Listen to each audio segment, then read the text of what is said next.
Hi everyone, I'm Susan Birch and welcome to another episode of the Health Detective podcast. And today I'm really excited to introduce you to Dr. Robert Kiltz. I came across his work when I was looking for someone who was an expert in fertility, hormones, but also in ancestral nutrition and the role that our diet and our lifestyle play in our health. And I was very excited to find him. And thank you so much for coming on to talk to us today. Susan, thank you so much. I'm really excited to be with you and share some thoughts and ideas how we can all integrate ancestral living to improve our lives right now. Well, you are quite famous. I'm surprised it's taken me this long to come across you, actually. So that's my bad, really. Would you like to tell us a little bit about your background? You run a fertility clinic. You're quite well known for your work at sort of shaping the future of reproductive medicine. Well, thank you for those kind words. I'm another human being on this human journey to share thoughts and ideas how we can all improve our lives. I'm a doctor, and the beauty of being a doctor today is we can share health and wellness in ways that isn't just about a 15-minute visit in a clinic. And I've been inspired to be part of this sort of new work online. I call it social medicine, which is really, really important through social media. But I'm a reproductive endocrinologist. I'm a fertility specialist. I'm a surgeon. I practice nutrition, immunology. I help people that are suffering from being infertile, repetitive pregnancy losses for various reasons. I'm mostly in upstate New York, the United States, but I really talk to clients from around the globe, including New Zealand. And I've just been very blessed to be on this amazing journey that as a Western trained physician, I'm an MD, I learned standard medicine, that either nutrition didn't matter or a well-balanced diet, mostly plants and lean meat, was healthy. And I personally suffered for years with migraines, bowel problems, eventually kidney stones, arthritis, psoriasis, bowel bleeding. And I had many of these problems when I was a child. But through the years, I kind of thought they were just normal things. Everyone took antacids or drugs for pain, and I probably drank too much coffee. I enjoyed wine and good food, but about 20 years ago, in my standard Western practice, I began to integrate medication, prayer, acupuncture, and massage, and mindfulness in my fertility practice. And then about 15 plus years ago, I came across my patients that were using the paleo diet to get pregnant and have babies. And I was like, okay, someone's getting pregnant without me doing a diet, and I don't know anything about it. So that's when I started going deep into the rabbit hole of nutrition. I met Maria Emmerich and started reading about keto. And then I tripped upon carnivore about 12 years ago, and I personally went carnivore, and literally 1 month, arthritis, psoriasis, migraines, kidney stones, bowel bleeding, hemorrhoids, gone. And I was like, okay, I've got to learn about this. I have to study it. I have to share it. And that's really been my driving force, is that we can change what's happened to our bodies through nutrition. And I share carnivore mostly. I talk a lot about keto because it's something that a lot of people understand. But in my practice of fertility medicine at CNY Fertility, I share this. I've written a number of books. And for me, this is the most important thing, that if we can help more people find health and wellness without a doctor, without modern medicine, modern drugs, which is still wonderful, by the way, it has some value, but we need to help people find that ancestral way. And that's really my purpose in life, is to do more of that in ways that you don't need me. Well, thank you so much for your contribution to, helping the health of everybody. And that's why we're here today, because we just want to share these messages with the public. Before we get into fertility and hormones, can we talk a little bit about diet? Because a couple of days ago, there was a Professor Tim Spector, I think his name was, did a big radio show in New Zealand talking about plant-based diet. So a lot of what he said was great, get rid of the processed foods and things like that. But then he comes back to, we must be eating 30 or more plants a week and different types of plants and how important fiber is to our health. And when I talk to my clients, there is so much confusion. They're saying, well, everybody says they're science-based. Everybody says they've got the research backing them up. What do I do? Who do I listen to? Why should I believe this and not that? Well, there's only one person to listen to, and that's yourself. We're utilizing experts and science, but you have to dig deep and understand where it all comes from. There's a mighty mission to control all of us human beings and domesticate us. And through a plant-based diet, we become addicted. Addiction means you can't easily give it up and you don't require it. So plants, fiber, fruits, vegetables, seeds, and nuts are not required in the human diet. And if you dig deep to our ancestral roots, we were hunters. We ate a tremendous amount of meat. We likely didn't eat any significant plants. And when I heard that for the first time about 15 years ago, I didn't believe it. And then I dig deep in trying to understand, well, where does all the science come from? Well, the science is manipulated just as much as all marketing is. Marketing is made to sell us a product to make someone a lot of money. And all power to those that want to make money. But ultimately, we're spending too much money on healthcare. Our healthcare bill in my business just went up $1 million, and it's ridiculous. And I've learned that ultimately plants are not required, sugar is not required in our diet, and we know that sugar is deadly for us. And all plants break down to sugar. Books like Good Calories, Bad Calories by Gary Taubes, The Big Fat Surprise by Nina Teicholz, and so many other books. I mean, just infinite out there. This is not new information. Many of the religious organizations own the majority and the largest plant-based companies that sell the story. And for whatever reason, we're easily controlled by plants. I always say the plants are ultimately the predator and we're the prey. But I personally didn't believe the story either, but I decided I'm suffering, nothing's working. I went to a pure meat-only diet, fatty meat, and my diseases went away. So again, no matter what, politics, religion, culture, social agendas, all of us have our belief systems that we're going to push for them over anything and everyone else's. But each and every one of us must take the power to say, you know what? I'm not feeling well. And heroin, cocaine, marijuana, nicotine, caffeine, and pretty much every pharmaceutical drug comes from plants. What toxic chemical comes from meat? Turns out none. And the lions eat meat, the pigs, cows, and sheep eat plants. And plant eaters generally are domesticated quite easily, but pure meat eaters are not easily domesticated.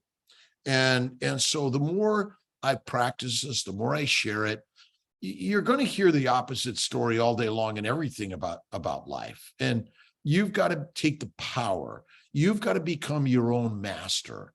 And when you eat meat, you realize your brain opens up and it's more clear. I've given up coffee, alcohol, plants, 99.9%. I mean, I will occasionally have something, but the more I stick to the meat, I feel the best. And so the more you begin to follow people like yourself, Anthony Chafee, Sean Baker, Judy Cho, you read so many people out there that are like, wow, this doesn't sound right, but But what I've been doing in my doctor, every time I go there, they just give me another drug and they want to do some tests that somehow they tell me, well, it just doesn't look good. Something doesn't smell right in paradise. And fatty meat, dry aged, never smells bad, red meat. But plants that are aged smell. And so does fish and chicken, by the way. So I stay away from fish and chicken of any significance. So the story again, someone's going to claim to be an expert, but you want to be careful. You want to become your own expert and do your own research.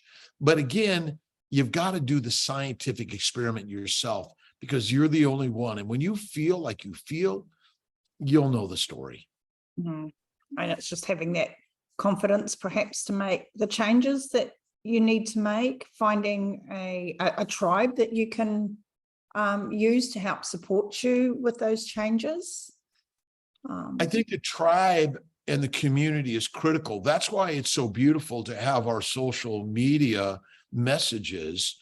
And again, you have to start talking to people and listening to people, but then you have to question. I question all medical science. I question all doctors. I question myself all the time. And so we're getting sicker. The cost of healthcare is going up. My sister, Marianne, died at 52 of diabetes. My best friend from medical school, Dave Kilmer, died of lymphoma at age 52. He was healthy. And the more and more I see this, the more I just, I now recognize that modern science is as manipulated as everything else in this world. So just because a professional, an expert in a peer-reviewed journal, and most studies, every time someone quotes another study, but what about this and this, I'm like, okay, the studies in science are biased. And in order to get a published paper, you must pay something to get in. And you must toe the line. You must go along the line that is currently the belief system.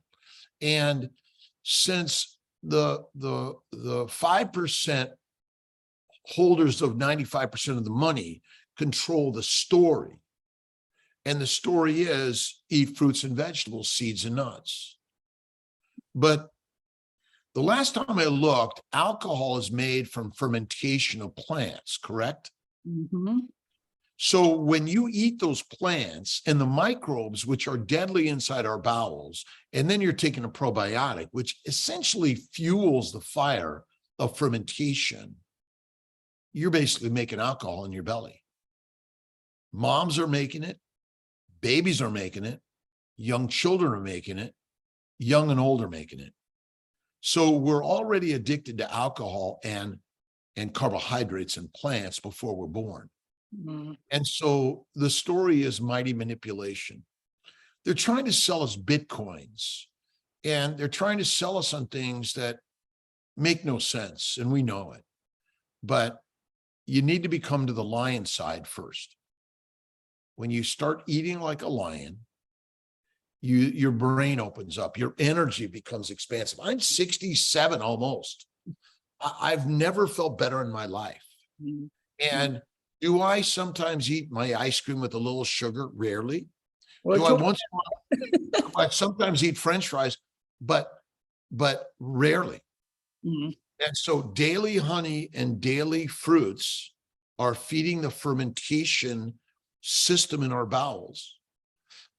And since plants contain lectins, oxalates, phytates, heroin, cocaine, marijuana, they contain all sorts of damaging particles that essentially are deadly. And we know that honey is a sugar, fructose. We know that white sugar of any significance or frequency is not good for us. Well, then how is a plant good for us when it is pure on sugar? Mm. Common sense. We just have to come back to common sense. So what about the argument about all the polyphenols and all the antioxidants and, that need for fiber? What's your response to that? Well, it's propaganda. And it's it's attempting to solve a problem with what we believe to be the solution. And we're drastically waiting for the magical evidence to show up.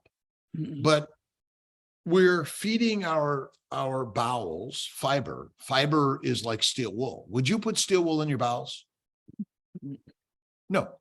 And colon cancer and breast cancer and IBS and all these disorders are on the rise. And so again, I always ask the simple question. Are plants required in the human diet? And the answer is no, they're not. You will thrive and survive on a meat-only diet quite well, not lean meat, fatty meat. And so people say a lot of things. I believed all of it for years as a doctor because that was the propaganda that I was taught. And I trusted the doctors, the scientists, the experts, the professors, and the government, right? But the government is actually run by the 5% with all the money. If you look at this FTX debacle that just went on, the FTX guy was getting billions of dollars from regular people. He was taking that and giving it to the government and experts, getting them all on his side, that basically everyone thought the guy was an amazing guy, right? So we'll believe anything. And the same thing happens, we're in industry, right? If we're selling a product, maybe we're biased, all of us, by the way. I'm not taking, let's include myself also, right? We're all biased. And so our biases can shadow our ability to see the possibilities of an opposite idea. Occam's razor says the simple answer is the one. Mm-hmm. And you need to listen and read, and you need to practice maybe an idea that you don't believe. And so for so long, I believed in the Mediterranean diet, in lots of exercise, and even drinking wine every day as a good thing. Now, they say wine is good for us, correct? That's what they tell us. Yep. They do. Now, wine comes with alcohol. Alcohol is a neurotoxin, right? It makes you highly disabled in just small amounts, right? Would you give an airline pilot a glass of wine before he sits behind the in the pilot seat, right? You wouldn't do that, right? Hope not. Yeah. And so sometimes things just don't fall into place. And so what do you do when everyone says all this stuff? You question it. You need to be the experimenter, and there's only one experiment, the N of one. And if you think about it, the majority of experiments are done on like rats, and maybe even dogs and cats and other animals. But are we a rat? No. And rats don't eat ribeye steak, right? And they're done for short periods of time too. You know, whereas we're living this whole lifetime.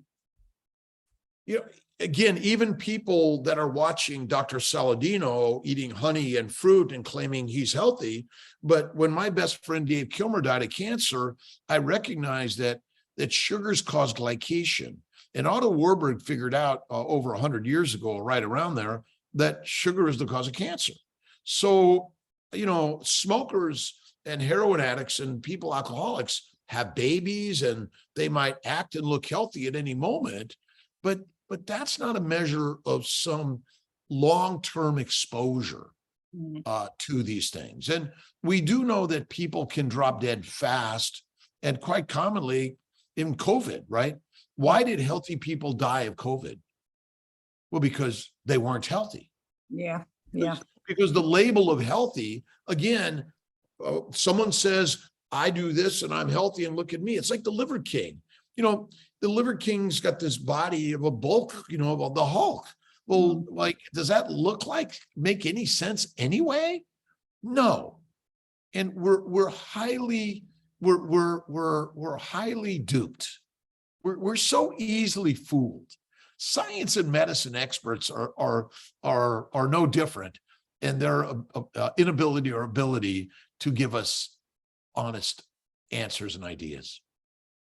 Yeah, I'm glad you brought up Paul Saladino, because I know a lot of people who are following his idea of, some honey and fruit. And, I think it's probably true that our ancestors, if honey and fruit was available, they would have eaten it. But it's a very short period of time. It's, we probably put on a bit of weight to get through a very hard winter. We weren't eating these things every day of the week, for the whole of our lives. And I think if you want some honey and fruit, well, maybe do it for a couple of months and then stop and take a break from it.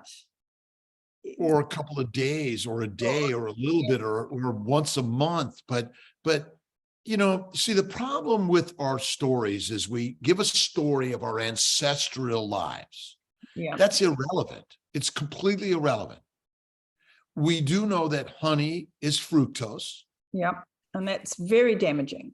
And we know that fructose is damaging. And honey contains microbes and pollen and other plant antigens that may be antigenic enough to cause an anaphylactic reaction, cause you to die. Yeah, absolutely. And so, we can all go to Africa and join some tribe that's eating honey. Well, they're not saying, oh, don't eat this because it's bad for you. They're looking for food to eat. And so again, supposedly we were mostly meat eaters. And then over time, we likely focused on plants because the accessibility of the animals were less. Maybe we realized, well, gee, I can stay where I'm at and I can eat the fruits that we've raised. And no one was thinking of any significance that this is bad for us. And again, our modern world, I mean, New Zealand, Australia, Africa, America, all over the globe, you can have organic fruits like every single day. Yeah. No one had access to that. And we're eating too excessively. And look, at a little fruit and honey from time to time is okay. But what we're doing is we're working to try to heal diseases. And I know for me, if I have too many fries in a week, I'm going to feel it. And okay, and I don't do it that often. And I'm mostly online. Occasionally I venture off. I'm a human being. I'm off coffee. I'm 99% off of it. I mean, I have a little sip of martini rarely. And I really focus on my fatty meat, eggs, butter, and cream. And if I'm feeling it, but we're human beings. If you want to eat it, eat it.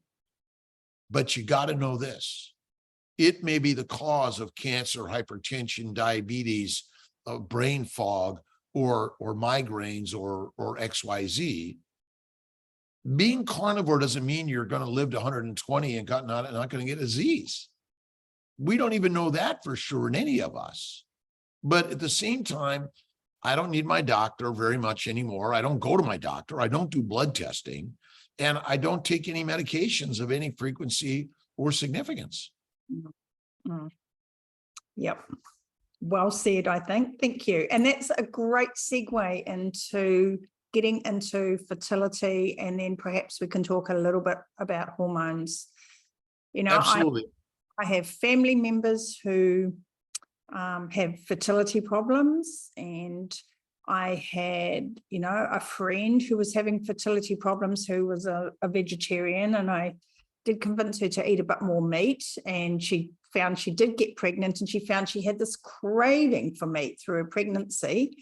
And now she's concerned and she wants to go back to a vegetarian diet. But anyway, so that she'll do what she wants to do. I have another very good friend, and this is probably a bit of a trickier situation. She was very badly sexually abused as a child. Sure. And Wow. she had a couple of forced abortions as a result of the sexual abuse. And I believe that there may have been some damage caused through the abortions. And she gets pregnant, but she just has miscarriage after miscarriage. And I don't know, you might be a good person for her to come in. Actually, she's in the state, or she's in Mexico at the moment. You might I talk to people around the globe. Yeah. Around the globe. And you don't have to come see me. Yeah. She is carnivore. But she really is struggling. And she was one of the motivations to go out and look for someone just like you to see, is there someone I could find who could potentially help her? Well, you want to look for anatomic reasons first. Yeah. Because anatomic reasons can be surgically corrected if need be. Large fibroids, significant endometriosis is one thing to look at. When we say carnivore, again, Saladino is a carnivore, but he eats honey and fruit. So we really wouldn't call that. You have to be very strict here. How many meals a day do you eat? Some people are allergic to milk products and they should stay away. Some people should stay away from eggs or find a different source of their eggs, because that can be a factor. Some people are not eating enough fat. You must eat the fat to be fit. And one of the challenges when people get pregnant, most of them actually go off carnivore quickly. And early in pregnancy, fasting is probably the best thing you could do. Right. So not eating for the first week could be very difficult. But it should be stick to I call it the baby's way: bacon, eggs, butter, beef, my ice cream, and salt. All right. Yeah. Now this seems ridiculous, but the beauty of the ice cream is it's full-on cream. You want to get a very good cream with no additives and no milk. You want to add the egg yolk. You don't need the whites, but you can add it, and get a good free range, not grain fed. You want, the chickens are carnivores. They'll go after worms and bugs and those sort of things if they're left to their what they're supposed to be doing. And you have to eat the fat. Butter, a stick of butter a day may be the way, and eat less frequently. And I generally recommend one meal a day or less. Because now white sugar, by the way, is not as detrimental for people as they think. In small amounts from time to time. And I will even give you that honey and fruits minimized from time to time may not be bad, as long as they don't contain the microbes and they don't contain the antigens or chemicals. So that's why I stay away from fruit. I would rather do white sugar than do fruit. Yeah. Than do fruit, because you see, when you digest a simple sugar, it's rapidly absorbed to the hepatic portal bloodstream. It goes to the liver.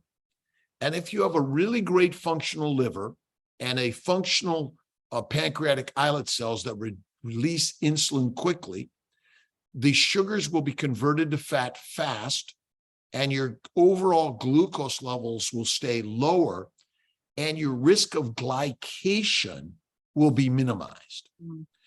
And so that's what people don't understand. Glucose is another glycan that's critical for glycosylation. Glucose is not the energy for our cells at all. Acetyl-CoA from fatty acids is. You know that an anorexic is not healthy, looks sick, and they're at risk of dying fast. Yeah, absolutely. We're meant to get fat fast and easily in order for women especially to become fertile and reproductively having babies. And my bet is early in pregnancy, nausea and vomiting is a protective mechanism to not eat food that may be damaging and deadly for your baby. The abortion pill and the birth control pill are made from plants. And so if we ate plants of any significance, and I bet it was minimal, they still might have been toxic in early pregnancy. And the human body is quite marvelous in saying, don't eat this. But what do we now do when you're pregnant and nausea and vomiting? They force you to eat crackers. Yeah. Which is deadly. And so for someone like your friend that has a significant past history, has had repetitive losses, there are some chromosomal issues that may be prevalent because of a birth of a genetic abnormality, a translocation. And by the way, don't forget the guy, because bad sperm creates bad embryos, and bad embryos also either fail to implant or miscarriage. So the guy also, the sperm source and the egg source, in my opinion, should be rock on carnivores and stay with the fatty meat. And I think you need to check the chromosomes on both partners, a sperm source, egg source, and then you need to check for anatomic abnormalities. And in my opinion, sometimes we do a lot of immunologic treatments where we treat with things like fish oil lipids, we treat with immunoglobulins, steroids, antibiotics, and things like that. But that's getting to the level where, wow, nutrition isn't enough. We need to sometimes add some other things. And this is where, again, modern medicine still has some valuable things to offer. We don't want to throw it away completely, but we want to say, okay, what can I do first? And that's critical. I really like that. I'd like to talk to you a little bit about the fasting, actually, and hear what you have to say about fasting. And my friend's husband suggested that they do 10 days of dry fasting, which I hadn't actually heard of dry fasting, and I had to go and sort of do a bit of investigation into it. I know that you talk a lot about one meal a day. And yeah, I just wondered what your rationale was for that, whether you ever have concerns about increasing cortisol, sort of, stress on the body, not getting enough amino acids and other nutrients in, and, whether you apply that sort of across the board or whether that's flexible depending on the person you're working with. Well, we're all rats. Meaning that we're not different. We're all the same. You may have personal preferences, or addictive tendencies or habits that you don't want to change, but that's your preference and each individual's preference. So we are built to go a minute, 2 or 3 without oxygen. Yeah. A day, 2 or 3 without water. And we're built to go a week, 2 or 3, or even a month, 2 or 3 without food. And so the fuel for the mitochondria is fat. It's not sugar. It's not amino acids. But that's until we realize until we get that conundrum out of our brains. So if you don't eat for a month, do you lose muscle? Nope. You lose fat. You lose fat. What about people who are already very lean? I mean, I think about, we know that there was, I can't remember his name, the guy that went for like 380 days or something without eating. And so he lost fat, he didn't lose muscle. But then when you look at Gandhi, Gandhi was a vegan. Right. Yeah. Gandhi's a vegan, and vegans and vegetarians, even Mediterranean. So look at, number one is, if you're skinny, fasting of any significance is not good for you. Being skinny is a deadly thing. And were we obese for the first 3.5 million years? No. But polar bears, if a polar bear does not get fat, it will not be fertile. Mm. At one weight, it'll have one cub. At a next weight, it'll have two, and then the next weight it has three. Bears hibernate for months. Yeah. The study has already been done. They don't piss, poop, eat. They lose fat, but they lose no bone mass and no muscle mass. All right. So if our science keeps on telling us amino acids and sugars are very critical and important, well, they're not. So every cell of your body, especially fat cells, contains fats, glycans, and amino acids, proteins. When you are breaking down those fat stores, you're also breaking down and gathering glycans and amino acids.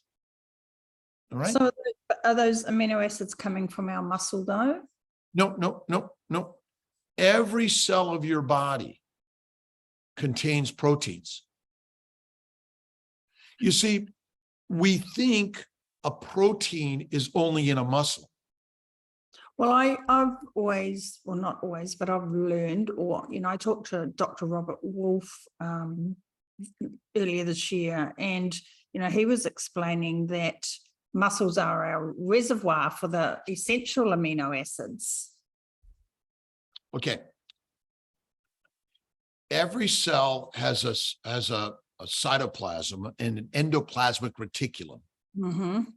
The endoplasmic reticulum is responsible to make proteins. Yeah.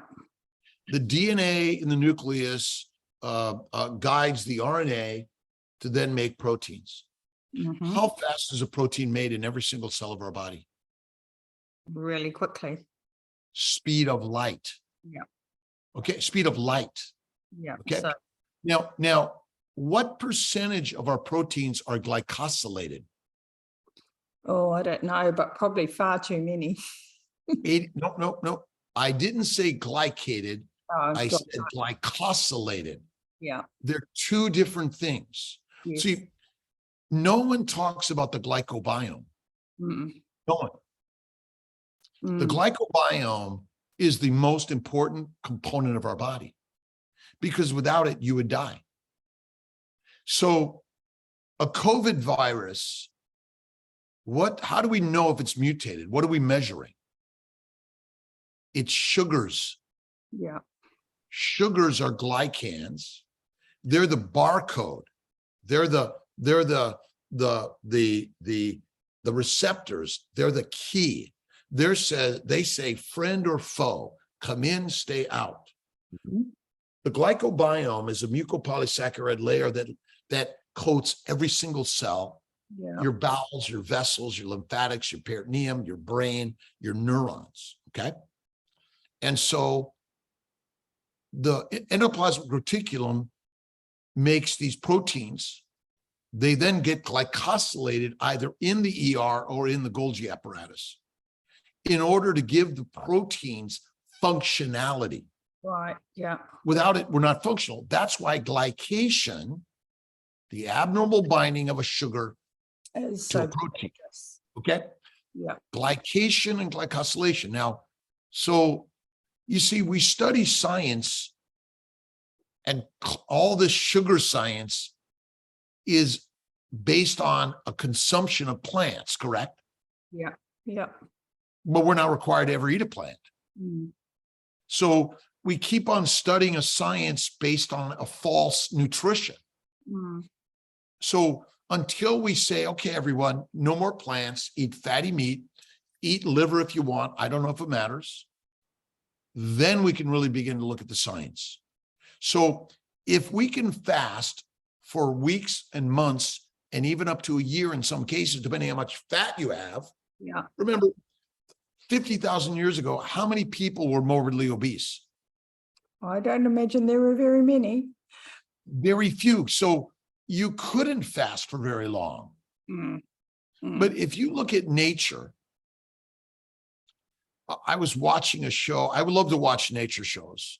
A nature show about Victoria Island in Canada, the Northwest. And The wolves are quite amazing animals. They didn't eat every single day. Mhm. They went days and weeks without food. Okay. And what did they jog all the time? Nope. Most of these animals don't even exercise, Mhm. but they conserve their energy. Well, And we don't. they have to conserve their energy so they've got enough energy to go hunting, you know? Well, right. But human beings are walkers, not runners. Mhm. Mhm. We can walk down anything. You know, is it easy to lose weight? Well, that's a trick question. Not No, really. it's an easy Most, one. most people don't find it easy to lose weight No, it's not easy. Well, why is it not easy to lose weight? because we're programmed to hang on to fat. Well, because losing weight easily is stupid. Mm. And being skinny is idiotic because you'll be fertilized or fast. So you see, we have the science that we're telling everyone one to be skinny, incorrect. Yeah. A skinny body. My best friend who died, he was a skinny, healthy guy. Well, plenty of people die skinny because being skinny and being fat is not the cause of disease. Being obese, overweight, is not the cause of any disease. And I know that's really hard to believe. Cholesterol isn't the cause of disease unless you are low cholesterol. Mhm. And the fact that we even measure lipids and triglycerides is idiotic. Has no truth in science. It's all a manufactured science in order to sell drugs. Convince people they're sick. Well, what about my numbers? Shouldn't we look at our numbers? Your numbers don't matter. How do you feel? That's what matters. So what do you think about the idea of excess fat producing, you know, all these sort of chemical cytokines that are then causing damage? You see, we're prejudiced against fat people. Yeah. And so if you're prejudiced against fat people, you're going to do all the science because I got a really great, I do surgeries to make people skinny. I got all these diets. I'm going to tell them how bad it is to be fat. But there's no evidence that that's true. So what And about so if the fat, and I mean, I know that, you know, there's fat people who are metabolically healthy, but what about fat people who are metabolically unhealthy? I mean, is that two different situations? okay, when you use the word metabolically healthy, that's a manufactured concept, all right?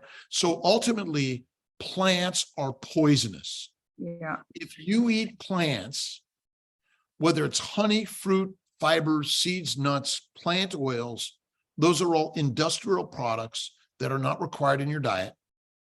They contain heroin, cocaine, and marijuana and caffeine that are damaging to your body. So we're blaming fat for something the plant caused. So you know that many people go off plants for 1 to 4 weeks and they feel better than ever. Yeah, absolutely. Yeah. Okay, so again, everyone says, well, your fat stores all the toxins. Where is the science on that one? Isn't. Okay. If there's polar bears, and many animals will eat a tremendous amount of plants to get fat.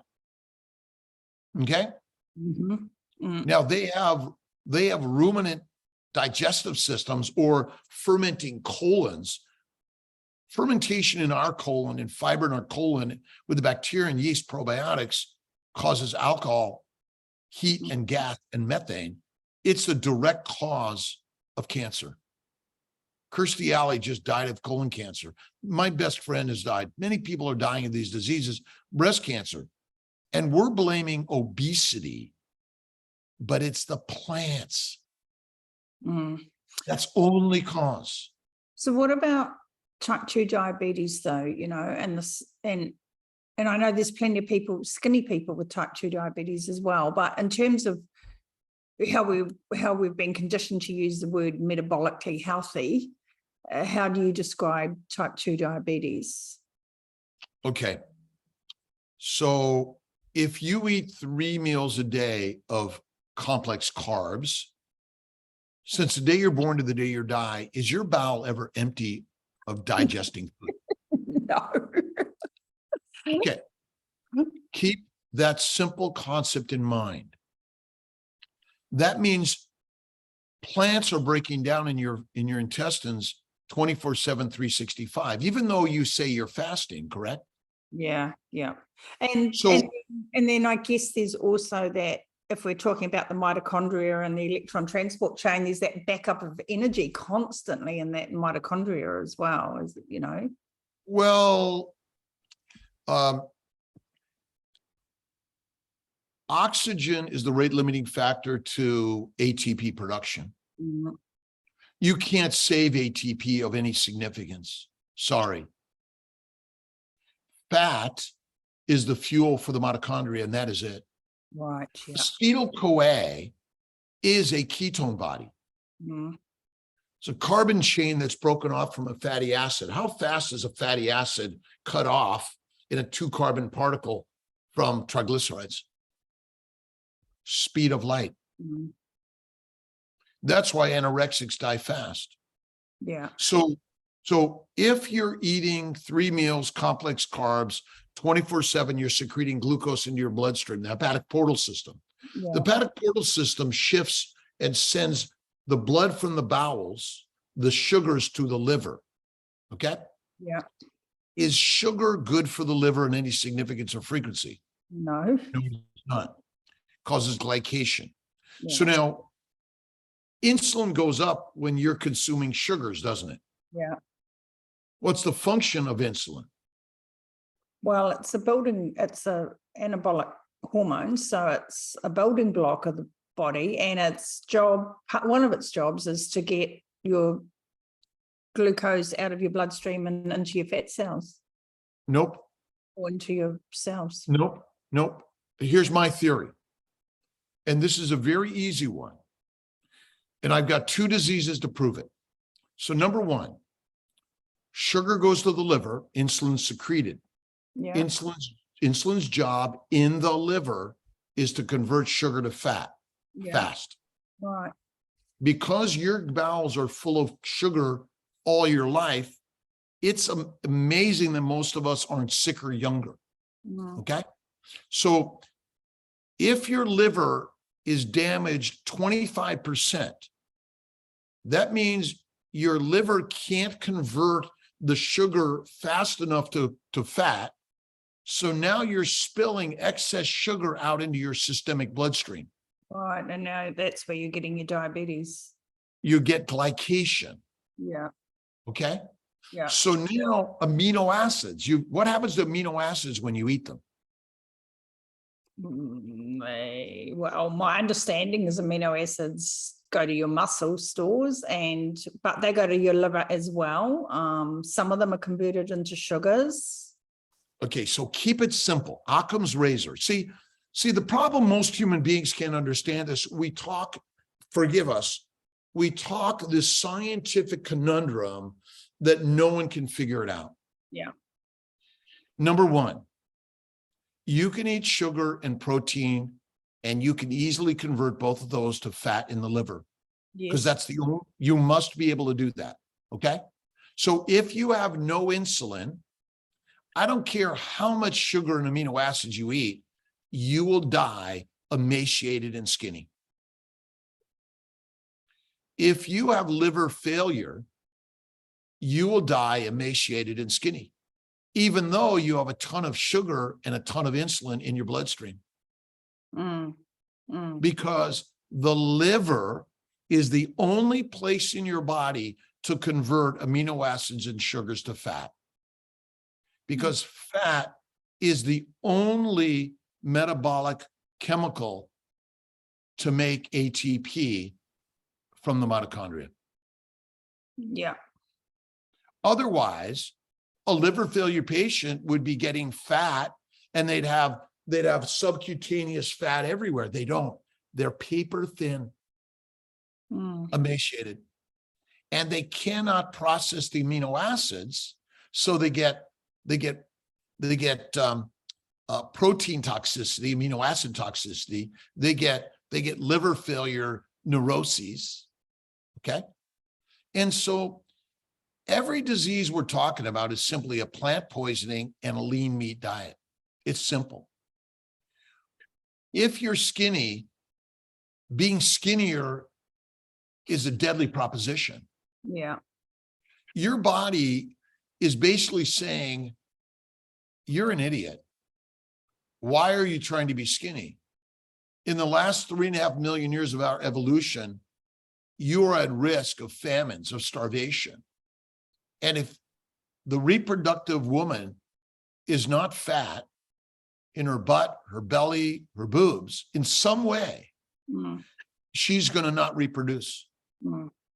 And plus, we're waiting until we're 30, 40, and 50 to have babies. Yeah. We should be having babies in our teens and early 20s. But even those cultures which still are having babies young, there's a tremendous amount of veganism and vegetarianism and a high plant-based diet, which is causing the problems in even those young women. Right. And so if you understand the basic science of the human body, but my ideas are a little difficult to believe, aren't they? Oh, I think they're really interesting and they're really well worth exploring. And this was the whole reason I wanted to have, someone like you on to talk to about these things and get some different perspectives. Well, when you talk about metabolic flexibility, right? Yeah. Well, we can burn sugars or we can burn fat. Yeah. Yeah. Okay. So now, where is that science? Well, I don't know. I only know the science I learned, okay, when I went to university. Well, right. Me too. Right. But if you have fat everywhere, yeah, and acetyl-CoA comes from fatty acids in about like a micro of a second, then you and I can't even count. Why would you make sugar, which has to go all the way to pyruvate, plus it has to happen in the liver, by the way, in my opinion, except in a cancer cell, by the way.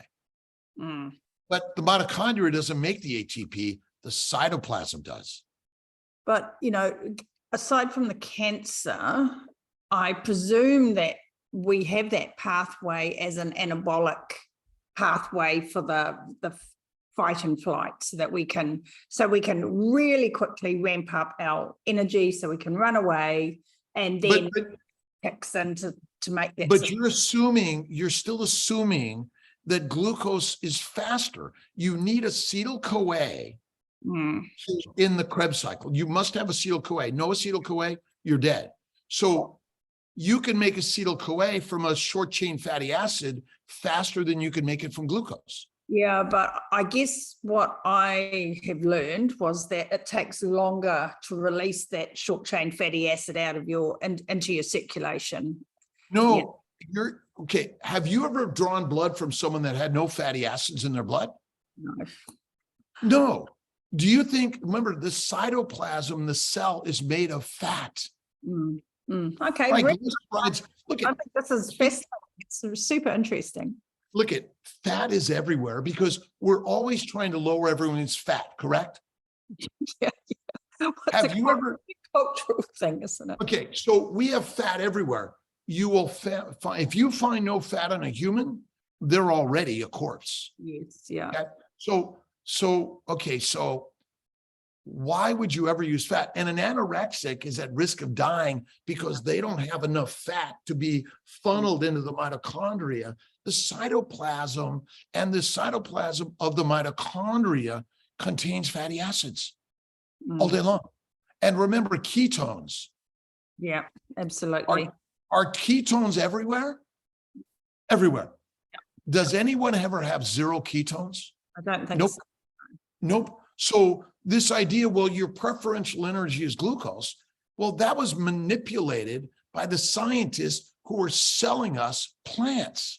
Do you think Hans Krebs and Otto Warburg were any different than the modern scientists today?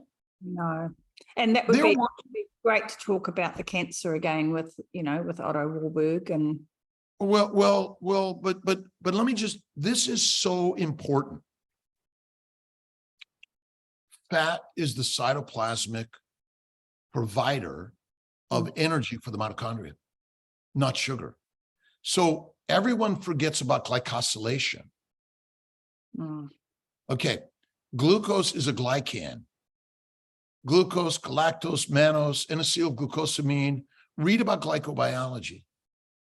If you see the nanomotors, you know what a nanomotor is? A nanomotor is an embedded glycoprotein that is critical for passing along the electrons. Yeah, and it spins in the electron transport chain. Yeah, They are glycosylated proteins. right. Yeah. Neurotransmitters are glycosylated proteins. Mm. How quickly must glycosylation happen? Really fast. If you do not have sugars, glucose in your bloodstream, you will die fast. Okay. So everyone's focused on glucose as an energy. Who do you know that ever talks about the glycobiome and glycobiology? Well, Or nobody. glycosylation? Mm. Nobody. Mm. It is more important.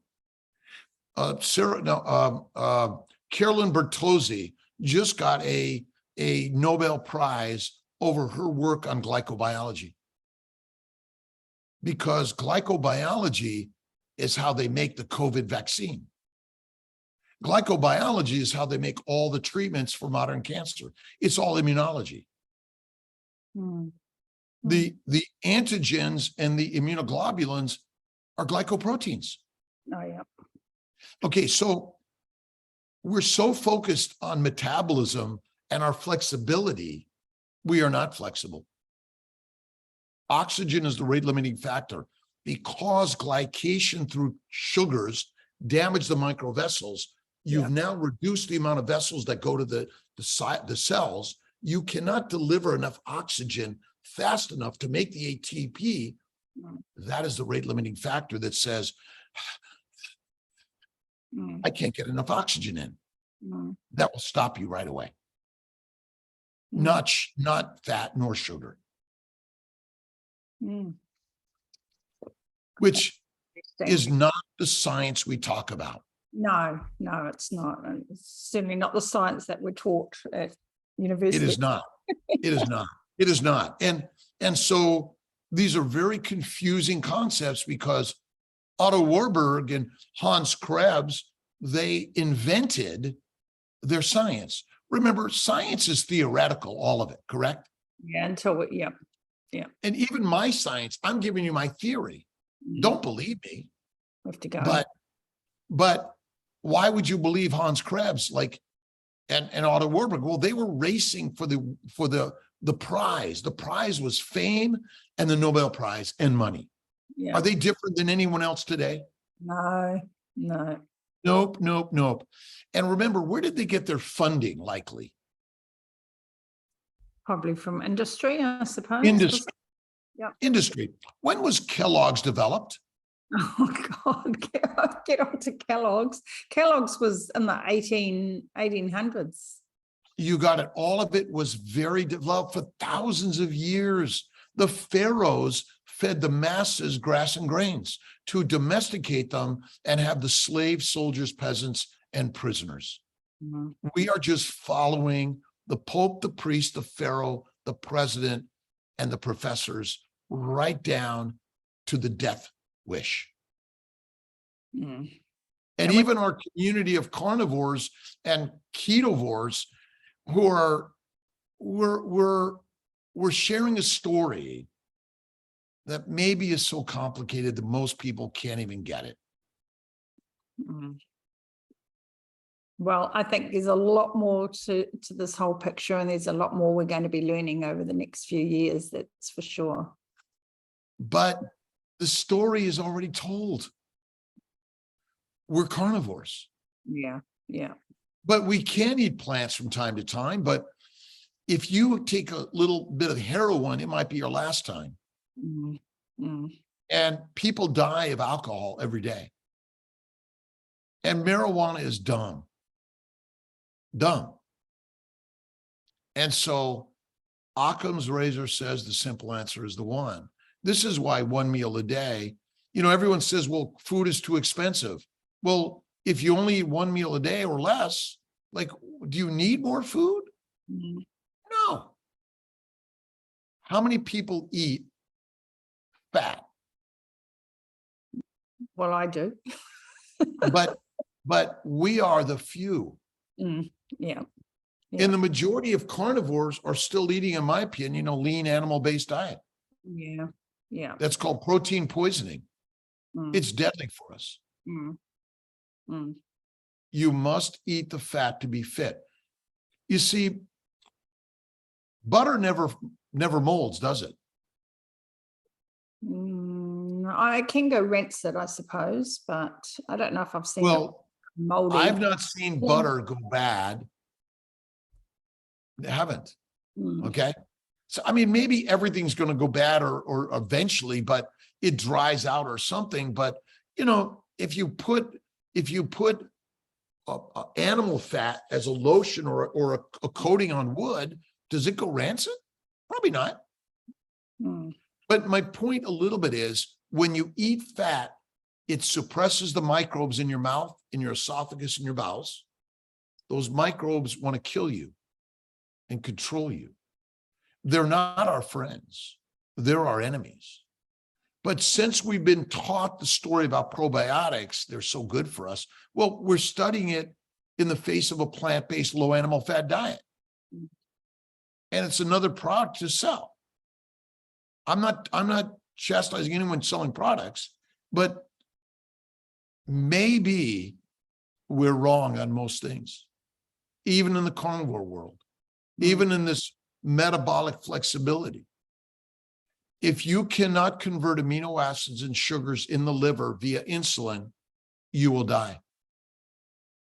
You must have 100% functional liver. You must have insulin. Yeah. Well, I mean, that's what happens to type 1 diabetics, isn't it? It is correct.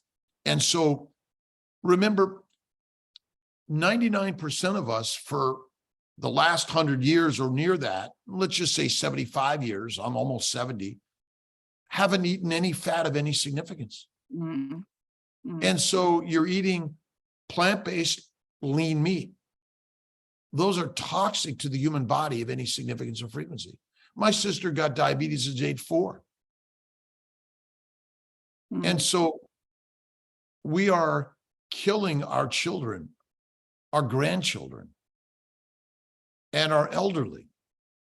If we'd simply step back to our ancestral foods, fatty meat, eggs and butter, throw some cream in there, maybe some blood,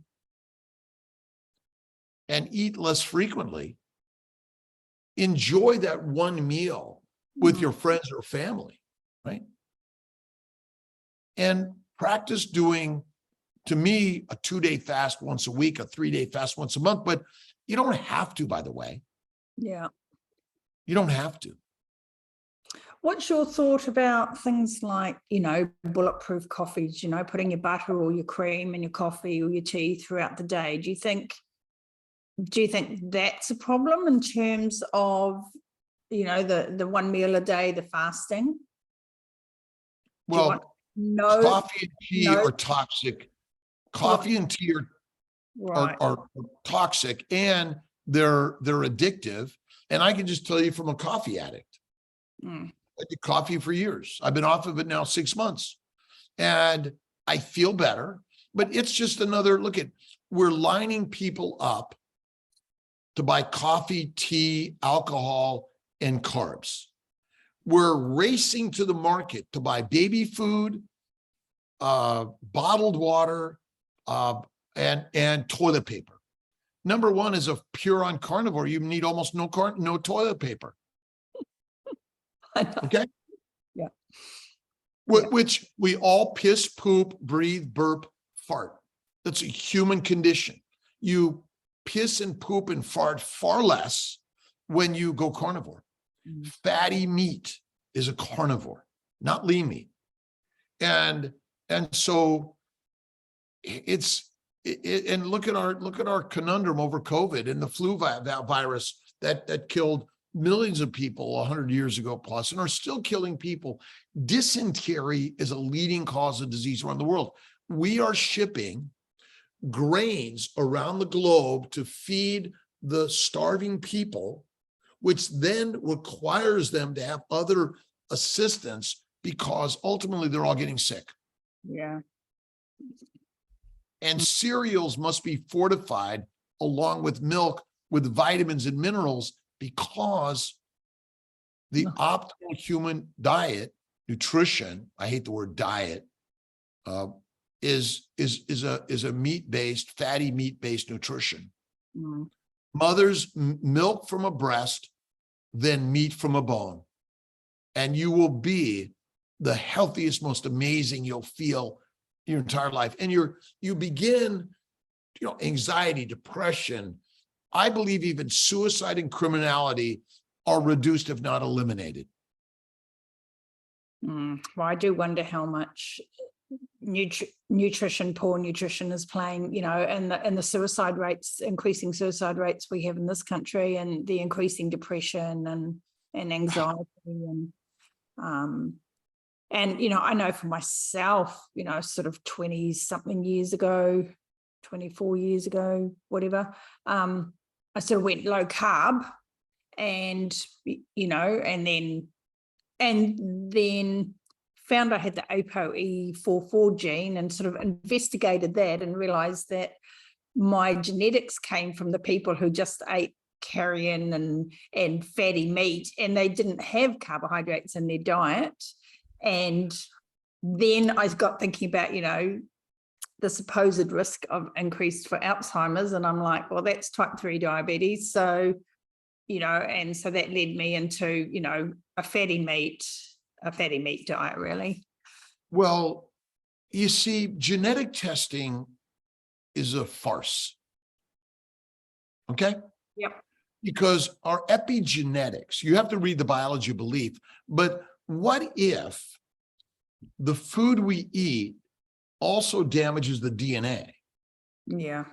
So maybe the DNA we're measuring is a damaged DNA, but we're saying, well, this is an apple. We name them based on mutations, right? And then we say, well, oh my God, you have this mutation, you're at high risk of this, but we all came from a meat-based ancestral nutrition. Okay, now it's probably true that some people become damaged more quickly, but lectins are phytohemagglutinins. That means they cause blood clotting. So Anthony Chafee does he just did a really great 1.5 hour talk on just the evolution and who we are. It's a good story to put together. We love stories. We love movies. We love fantasy, right? And Pran Yoganathan, are you familiar with Dr. Pran Yoganathan as well? A little bit. He does some really, he's the gastroenterologist, Australian, another carnivore. And he's really interested in sort of the ancestral basis of our, evolution. And he does some really great work along with Anthony. And so, but knowing any of that doesn't matter. But we are inquisitive, all right? But maybe our ancestors ate fruit and honey, but that doesn't mean it's good for us to use of any significant frequency today. Yeah. And so my grandmother lived 104. She was Mediterranean Italian. She smoked and drank, and she ate primarily a Mediterranean diet. Okay, now she did develop Alzheimer's and all sorts of other things. And ultimately, are we all going to live to 120? No one really knows that answer. But simplicity, faith in God, and to see God in everyone and everything. Be kind, loving, and generous to the person in the mirror and everyone in life. Forgive, fast, and love, and give thanks. And gratitude and prayers are very critical in life.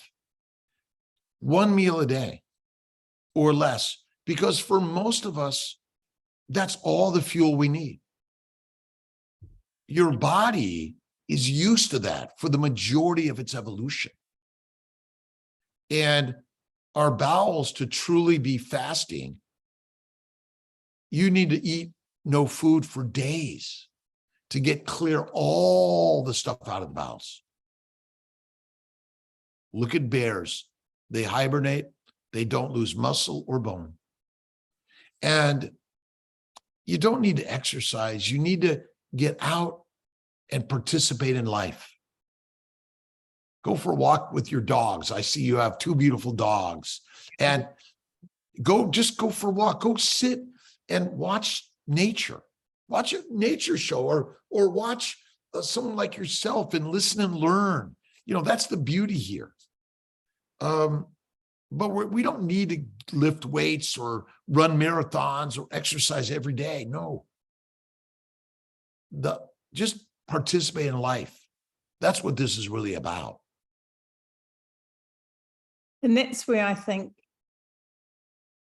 I suppose I do have some concerns sometimes, because I think, you know, we have sort of like the CrossFit mentality of exercise. They tend to be low carb, you know, carnivore, and they tend to be doing fasting. And so a lot of my clients come from that group of people. And so then we have these quite unique sort of challenges where they're really kind of trashing their bodies, not eating probably sufficient energy.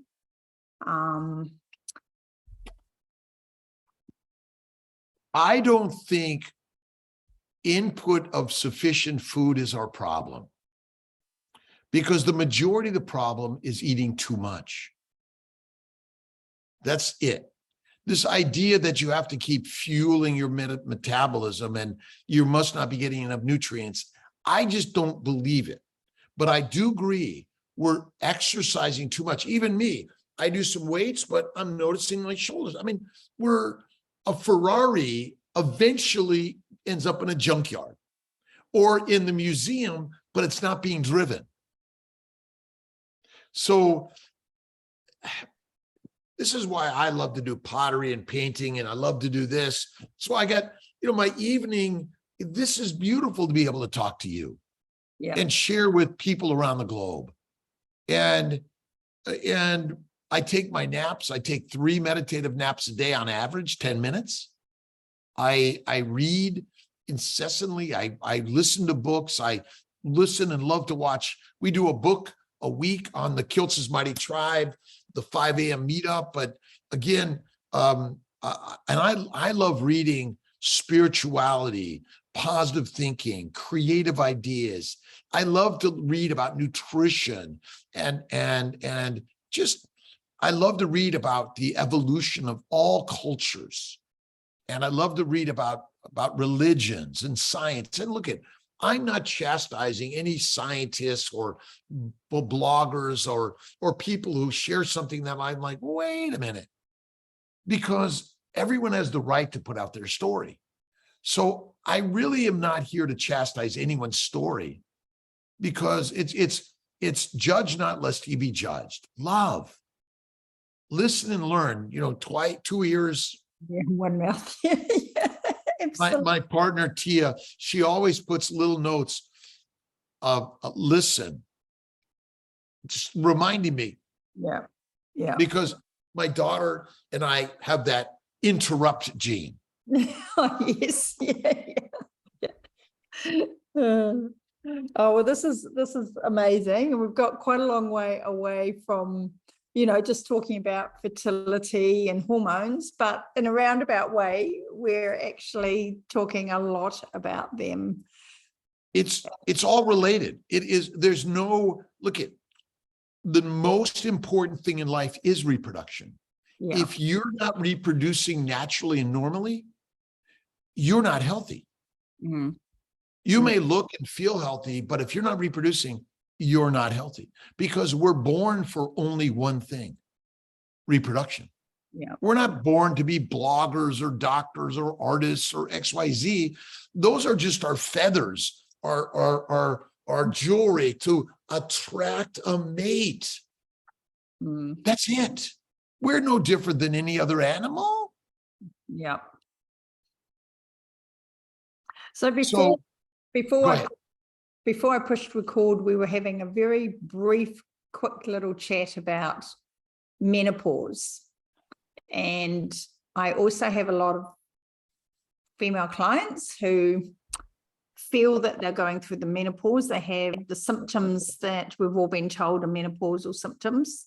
And I'm getting an increasing number of men who are concerned about their hormone levels as well. So I would love for you to, recap on what we spoke about and talk a bit more about that.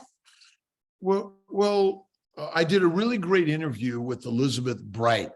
Oh, I did one with Elizabeth Bright a couple of days ago, actually.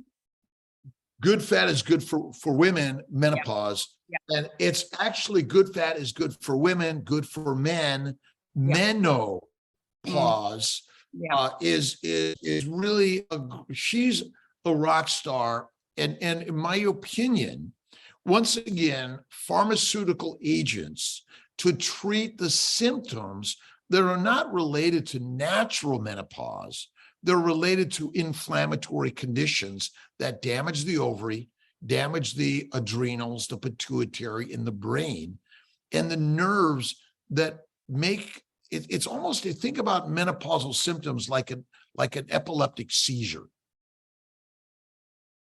Your body's homeostasis has been disrupted by a plant-based low animal fat diet. And so as women go menopause, go carnivore, go truly fativores, and eliminate the plants. And in my opinion, again, for me, it's the focus on meditation and prayer and get active in life. Again, you don't have to do running or exercise, but meditation and prayer, Tai Chi, yoga, along with that fatty nutrition, you will fuel the Ferrari, and those menopausal symptoms will go away, just like the migraines, the seizures, and the brain fog. My belief is that a lot of those menopausal symptoms would not happen. But according to Dr. Bright, who's gone through this, she's a great representative of what you can live like when you eat like this. And so menopause is your ovaries. Women are born with all the eggs, and actually before they're born, the ovary is packed with a significant number of eggs that are on this degenerative slope. Once they're gone, well, now you don't have the estrogen, which now you're going to start feeling those symptoms, some more than others.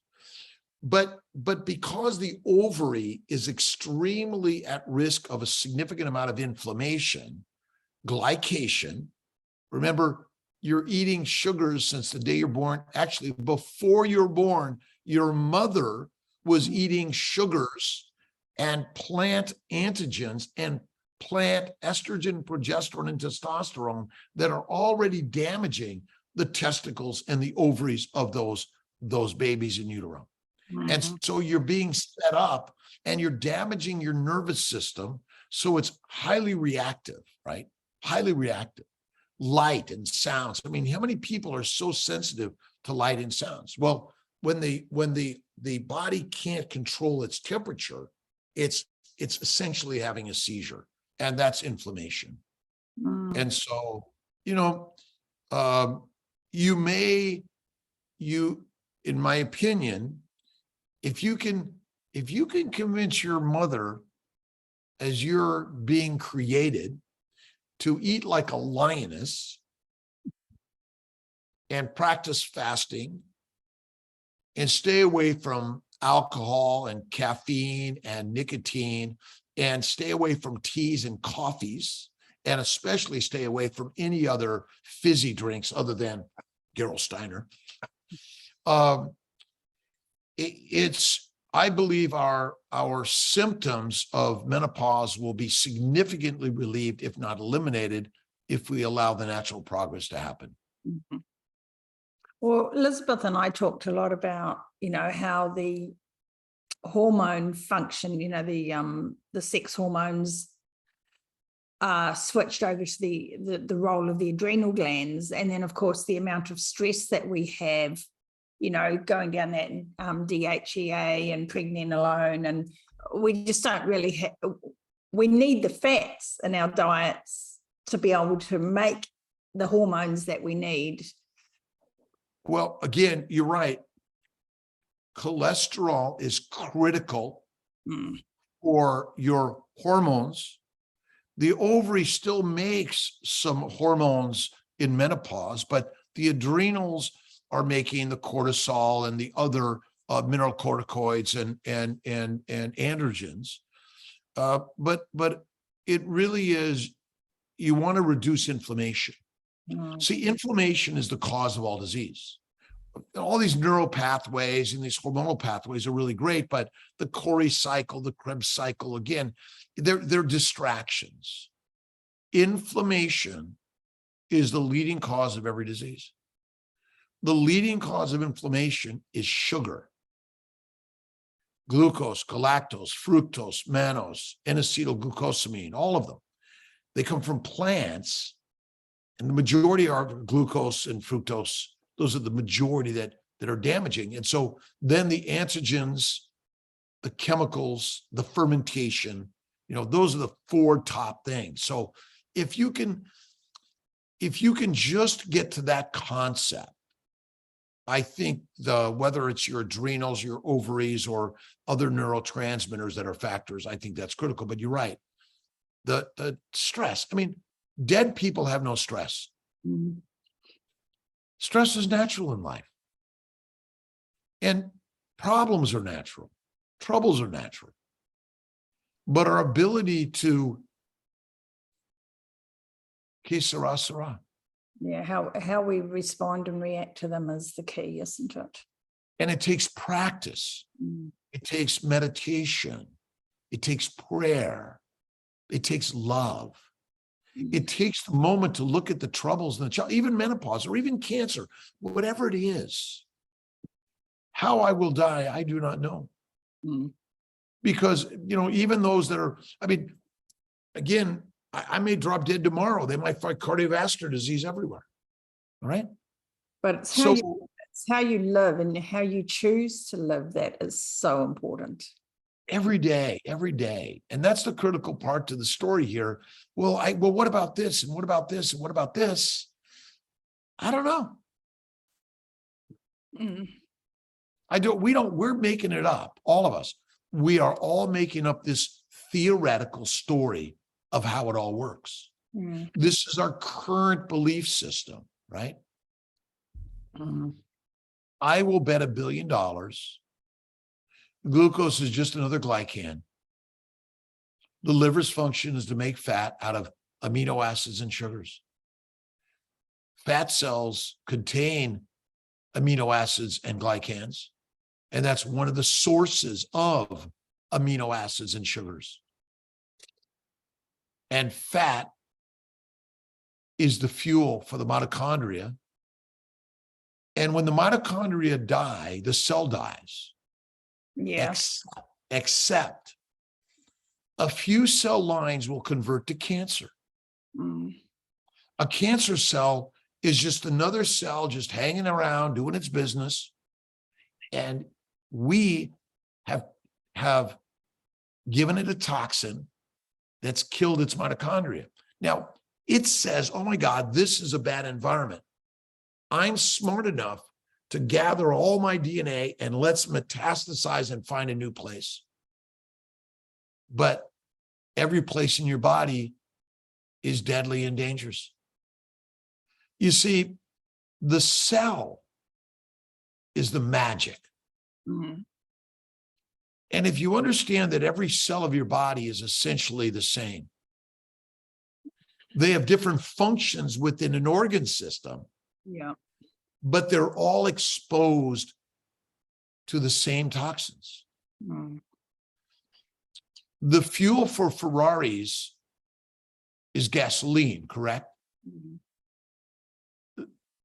And a gasoline engine requires oxygen to convert the fuel to the power that moves the cylinders. Yeah. Well, oxygen and fat are required to push the ATP, to push the nanomotors, to move the electrons. And the other thing that both need is a really effective way of clearing the exhaust. So you've got to be able to clear your exhaust out of your Ferrari, and you've got to be able to clear your exhaust out of your electron transport chain when you're making ATP, so that you're producing water and you're not producing all these reactive oxygen species and hydrogen peroxide. And but again, if the vessels that are delivering the oxygen are good, the vessels you're not going to have that problem, are you? That's correct. So you see, glycation. See, the glycobiome lines every vessel of your body. 99% of your vessels are microcapillaries. Yeah. 99% of them. And there's no such thing as a blood-brain barrier. Doesn't exist. Okay. So I do surgery and anesthesia. They give a bolus of a fatty solution in a vein. The person is out in about 1 second. Okay. So what is it that the blood-brain barrier prevents getting into the brain? Certain chemicals, Which ones? I don't know. I personally don't know. I mean, I don't know of anything that doesn't get through that so easily and fast. By the way, glucose, it goes right across the cell membranes easily. It doesn't need a transporter. Yeah. And again, Occam's razor is simple. If you're a vegan, vegetarian, or Mediterranean, so vegans are not natural to humanity. Mm-hmm. They're a controlling, domesticating, enslaving prisoner peasantry and domesticating nutrition. Well, I mean, the fact that vegans are alive means that they must be getting supplemental nutrients, because you can't survive on a vegan diet without having additional. And they will die. Most of them will die younger, and they will be diseased and need some supplements. Yeah. Vegetarians are different, because a vegetarian can eat eggs, cream, butter, and cheese. Now, some of them choose not to eat some of those things, but let's just keep it as vegan, vegetarians, a Mediterranean, and a carnivore.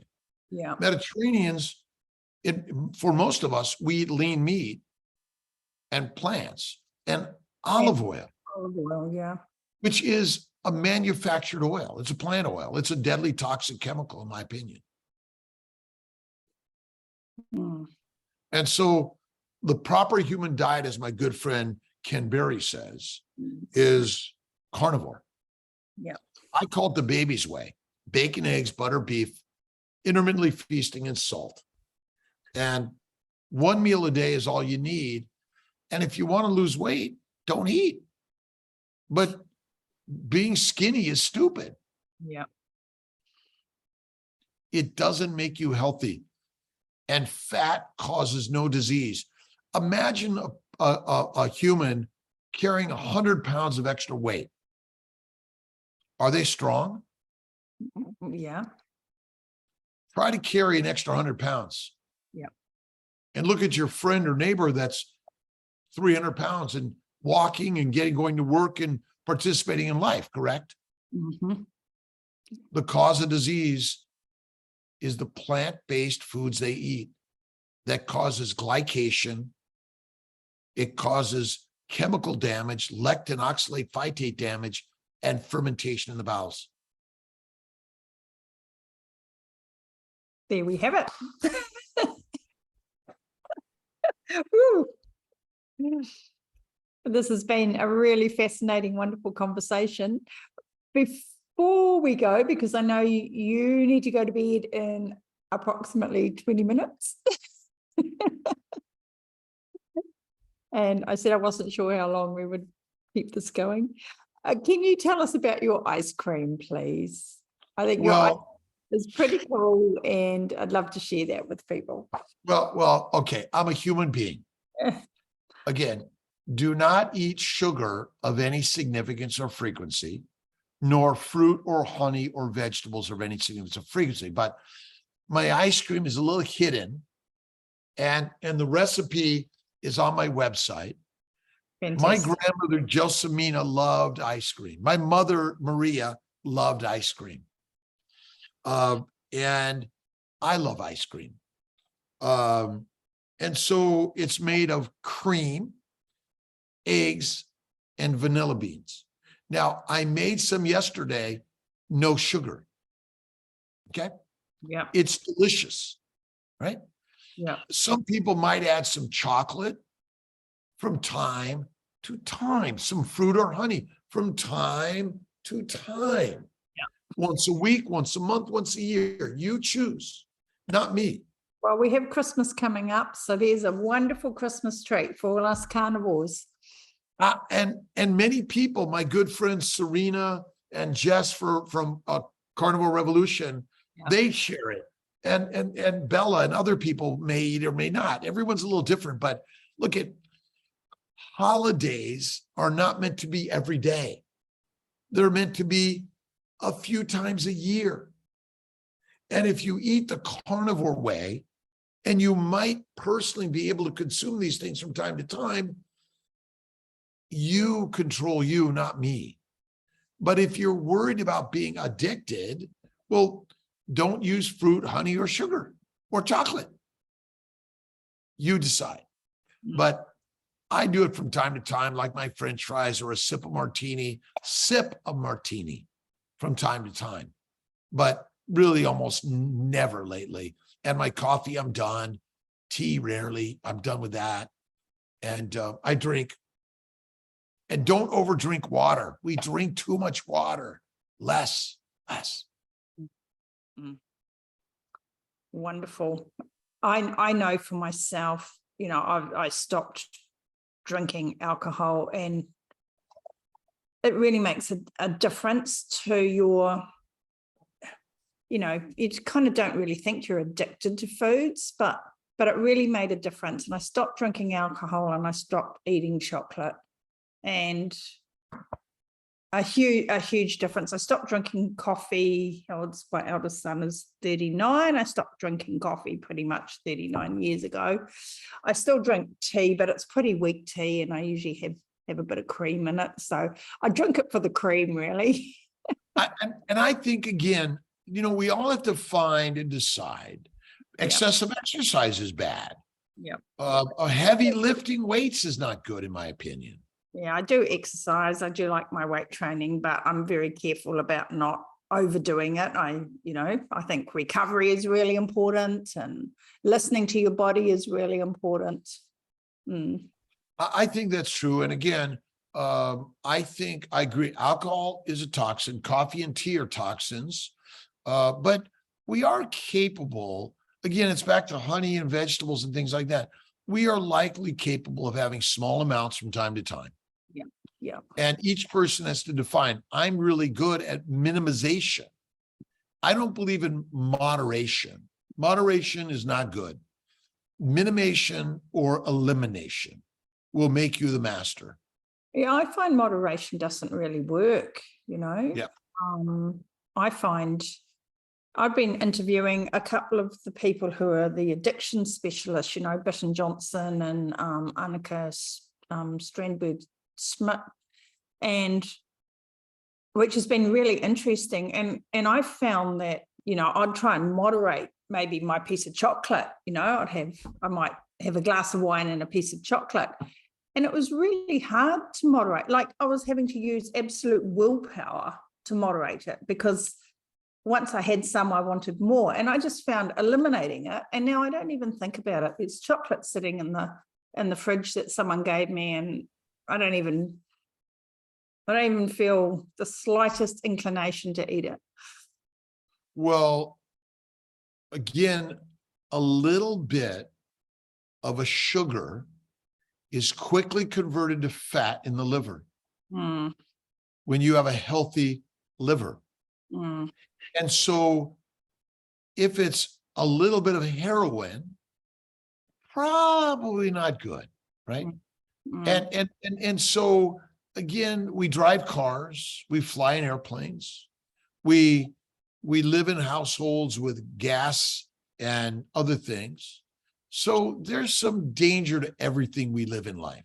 mm, So I think it's real important, you know, again, I think the if you had a salad once in a blue moon, oh my God, okay. yeah. But you know, and I think again, is eating chocolate good for you? No. Meaning that, is it a little bit bad?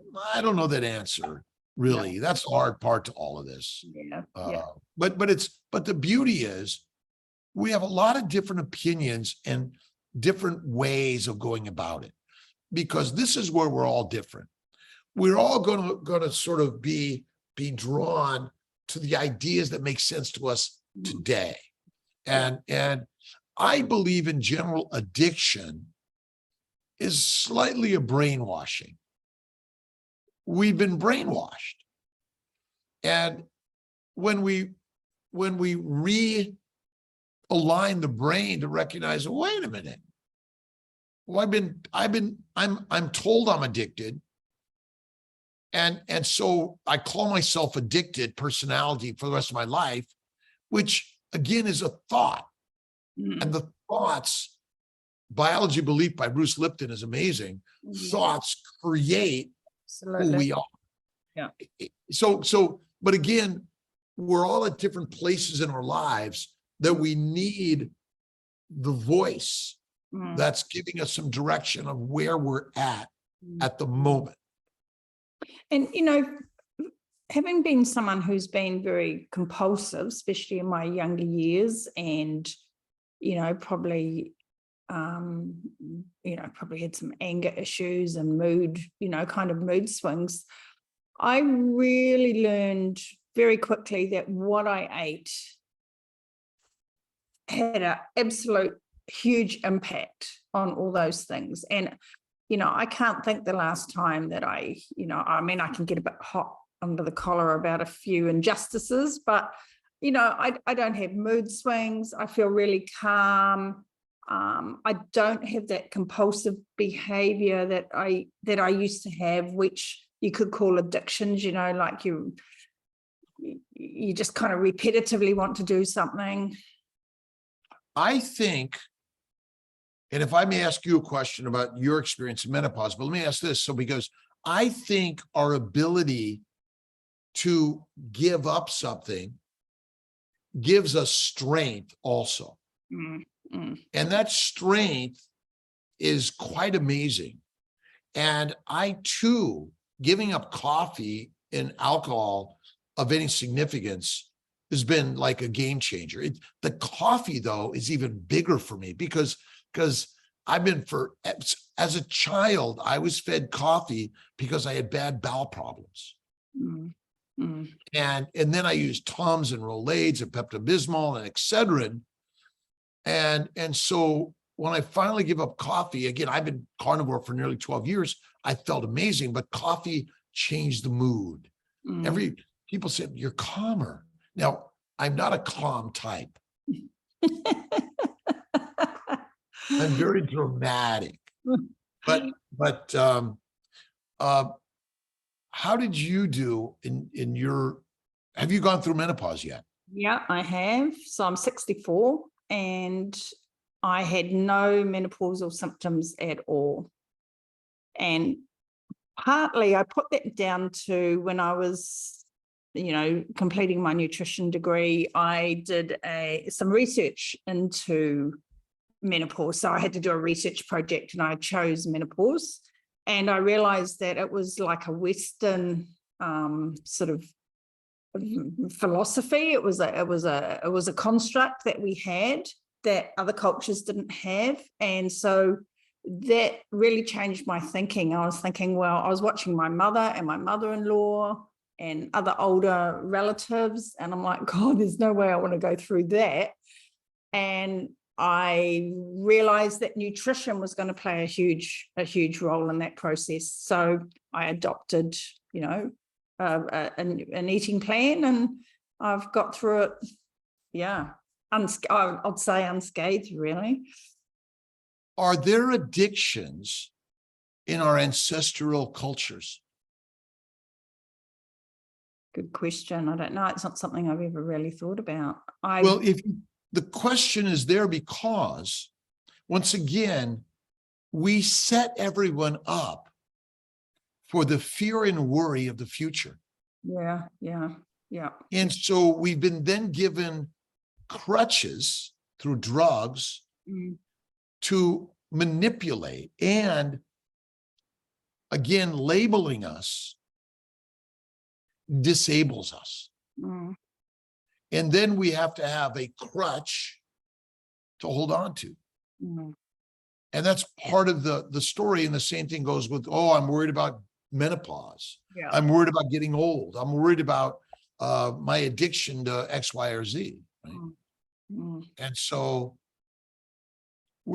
this is all part of the story for us to heal and help each other, because I grew up with anxiety, addictions, depression, OCD, ADHD, dyslexia, couldn't read.